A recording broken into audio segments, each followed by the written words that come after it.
On parle de bébés qui ont été brûlés, décapités, de femmes enceintes qui ont été éventrées, leurs nourrissons brûlés vifs.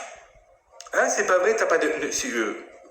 Il y a des vidéos qui tournent, il y a des photos, il y a tout ce que tu veux. Certaines peuvent être fake, j'en suis conscient.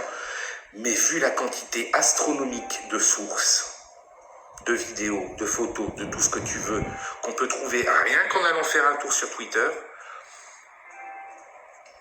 je pense qu'on peut dire raisonnablement que non, tout n'est pas fake. D'autant que le fake, généralement, c'est plutôt le propre de ce qu'on appelle tous, avec un peu de raillerie, le Pallywood. C'est quoi le Pallywood? C'est les conneries que font les Palestiniens à faire des fakes. On parle de bébés qui ont été brûlés, décapités, de femmes enceintes qui ont été éventrées. Ce qu'il reste de cette fausse information des 40 bébés tués, c'est tout d'abord un emballement médiatique. Des femmes, des enfants, 40 bébés décapités. C'est terrible. Les mots que je viens de prononcer sont abominables. Des bébés décapités, vous nous confirmez cette information? Oui, c'est une information que j'ai énormément de mal à confirmer. Mais elle est malheureusement vraie, des maisons brûlées, des bébés décapités.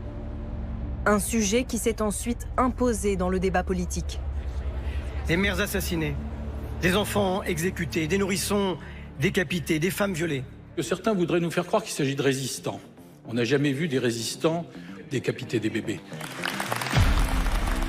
Depuis, la Maison-Blanche a démenti les propos du président Joe Biden, affirmant avoir vu les photos des bébés décapités. Le président américain s'est uniquement fondé sur les affirmations d'un porte-parole du Premier ministre israélien et sur des médias israéliens. L'armée israélienne a contribué à la propagation de certaines de ces rumeurs. Qu'en pense le porte-parole francophone de Tsahal? Moi, je n'ai pas vu, personnellement de mes yeux, toutes ces atrocités, mais elles m'ont été rapportées par des officiels israéliens. Vous savez, je vais vous dire, je pense qu'à un moment donné, il faudra arrêter. Il faut arrêter parce que là, on tombe non pas dans la description, mais dans la mise en doute. Et c'est ça qui est très grave. Donc, je pense que ça suffit d'en parler, on en a parlé suffisamment, et les gens qui veulent chercher pour essayer de ne pas vraiment vouloir croire, eh bien qu'ils continuent à chercher.